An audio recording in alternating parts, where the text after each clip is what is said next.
तो दुनिया में उभर रहे दो countries north Korea and south Korea. 1950 से पहले पहले north Korea and south Korea एक ही कंट्रीज हुआ करते थे। तो आज के इस वीडियो में हम बात करेंगे कि 1950 को north Korea and south Korea कैसे अलग हुए, क्या रियलिटी है इसके पीछे। तो 1908 को जापान का एम्प्रोर मिजी कोरिया के ऊपर अटैक करता है। उस टाइम कोरिया का एम्प्रोर किंग इल सुंग था, यानी प्रेजेंट टाइम के नॉर्थ कोरिया के प्रेसिडेंट किंग जोंग के ग्रैंडफादर।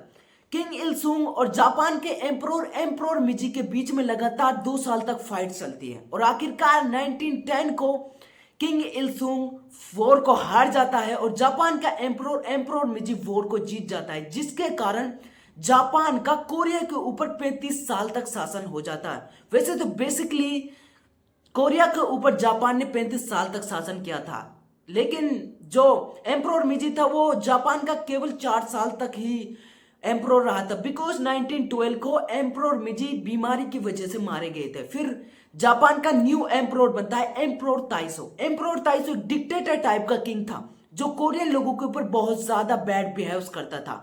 जो जापानी लोग थे वो कोरियन लोगों के 100% नेचुरली संसाधनों का यूज नहीं करते थे और फर्स्ट वर्ल्ड वॉर में जापानी आर्मी ने जबरदस्ती कोरियन लोगों को जबरन सेना में भर्ती किया था, वो भी विदाउट सैलरी के।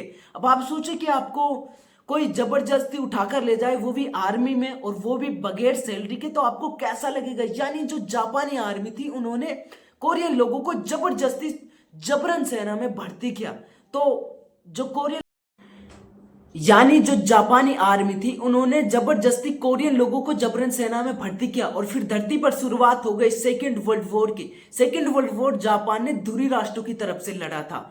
जापान की आर्मी में सबसे ज्यादा कोरियंस लोग थे, जापानी लोग तो बहुत कम थे और जो जापानी कुछ लोग थे उन्होंने कोरियन लोगों को बहुत बुरी तरह से आर्मी के अंदर ठूंसा और उनको विदेशी आर्मी के द्वारा बहुत ज्यादा मरवाया दिया गया। यानी जो जापानी आर्मी थी उनके अंदर सबसे ज्यादा कोरियन ही लोग थे। फिर 1945 को जापान ने अमेरिका के सामने आत्मसमर्पण कर दिया और सेकेंड वर्ल्ड वॉर फिनिश हो गया।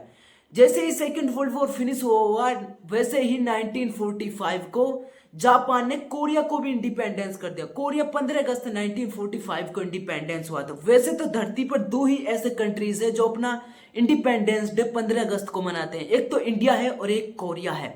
जब कोरिया इंडिपेंडेंस हुआ था तो उस टाइम कोरिया के अंदर 2 पार्टीज थी, एक डीपीआर के democratic people Republic of Korea, इसके संस्थापक थे किंग इल सुंग। एक थी आरओके रिपब्लिक ऑफ कोरिया, इसके संस्थापक थे सिंगमंडरी। सिंगमंडरी उस टाइम कोरिया के एम्परर थे और जो किंग इल सुंग था वो उस टाइम कोरिया का प्रेसिडेंट था। उस टाइम एम्परर का पद कोरिया के अंदर बड़ा होता था और जो प्रेसिडेंट का पद था वो छोटा होता था। यानी इन दोनों के बीच में बहुत कम बनती थी, बिकॉज जो सिंगमंडी था वो एक अमेरिकन समर्थक था और जो किंग इल सुंग था वो रशियन और चाइनीज समर्थक था और कुछ दोनों के बीच में एम्परर के पद को लेकर भी बहुत लड़ाई झड़ाई होती रहती थी, बिकॉज उस टाइम कोरिया के अंदर एम्परर का पद बड़ा होता था।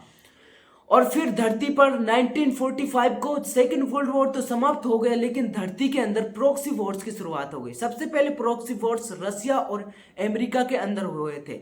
यानी प्रॉक्सी वॉर्स में अमेरिका और रशिया की पब्लिक आपस में लड़ने लग गई थी और इन प्रॉक्सी वॉर्स में सिंगमंडरी अमेरिका के साथ था और किंग इल सुंग रशिया के साथ था। अमेरिका और रशिया के बीच में 1950 को प्रॉक्सी वॉर समझौता हुआ। इस प्रॉक्सी वॉर समझौते में सिंगमंडरी अमेरिका के साथ था और जो किंग इल सुंग था वो रशिया के साथ था। यानी दोनों के बीच में बहुत कम बनती थी। इस चीज की वजह से किंग इल सुंग ने इंटरनेशनल रिपोर्ट भी की थी सिंगमंडरी के अगेंस्ट, बट उस टाइम जो इंटरनेशनल रिपोर्ट होती थी वो अमेरिका के अंदर होती थी और जिसके कारण किंग इल सुंग को ज्यादा रिजल्ट ना मिला। फिर 1950 को अमेरिका और रशिया के बीच में प्रॉक्सी वॉर समझौता हुआ। प्रॉक्सी वॉर समझौते के अकॉर्डिंग अमेरिका ने रशिया के 15 टुकड़े कर दिए और 15 टुकड़ों में कोरिया भी शामिल था। कोरिया के 2 टुकड़े किए गए थे, एक नॉर्थ कोरिया यानी डीपीआर के पार्टी के संस्थापक किंग इल सुंग को दी गई थी और एक आरओ के पार्टी के संस्थापक सिंगमंडरी को साउथ कोरिया दी गई थी। बट 1950 को जैसे ही कोरिया के 2 टुकड़े हुए वैसे ही नॉर्थ कोरिया ने साउथ कोरिया के ऊपर अटैक कर दिया। वैसे तो बेसिकली दोनों के बीच में 3 साल तक फाइट चली थी। आखिरकार 30 जुलाई 1953 को दोनों के बीच में समझौता हो गए। बट जो नॉर्थ कोरिया के लोग थे उन्होंने अपने देश के अंदर कोई कॉन्स्टिट्यूशन नहीं लिखा, और जिसकी वजह से आज भी नॉर्थ कोरिया दुनिया का सबसे बड़ा डिक्टेटर कंट्री है। बट जो साउथ कोरिया के लोग थे उन्होंने अपने देश के अंदर डिक्टेटर लिखा, जिसकी वजह से साउथ कोरिया की जीडीपी वर्तमान में $1.87 ट्रिलियन है, जो एशिया की चौथी सबसे बड़ी जीडीपी मानी जाती है। वही साउथ कोरिया जीडीपी के मामले में दुनिया के अंदर 14वें स्थान पर आता है। बट जो नॉर्थ कोरिया की जीडीपी वर्तमान में $16.80 बिलियन है, जो जीडीपी के मामले में ओवर वर्ल्ड में 100वें स्थान पर आता है। यही फर्क होता है एक डिक्टेटर कंट्री और एक इंडिपेंडेंस कंट्री में।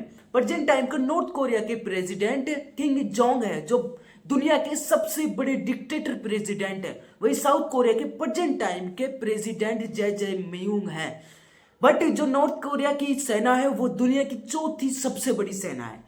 उसने नॉर्थ कोरिया ने अपनी सेना के ऊपर $1.74 बिलियन का खर्चा किया है। बट जो साउथ कोरिया की सेना है वो इतनी बड़ी नहीं है, जिसकी वजह से साउथ कोरिया जीडीपी के मामले में दुनिया में 14वें स्थान पर आता है। दोनों कंट्रीज के सबसे रिचेस्ट मैन है माइकल किंग, जिसके पास $9.8 बिलियन की प्रॉपर्टी है। यही फर्क होता है एक डिक्टेटर कंट्री और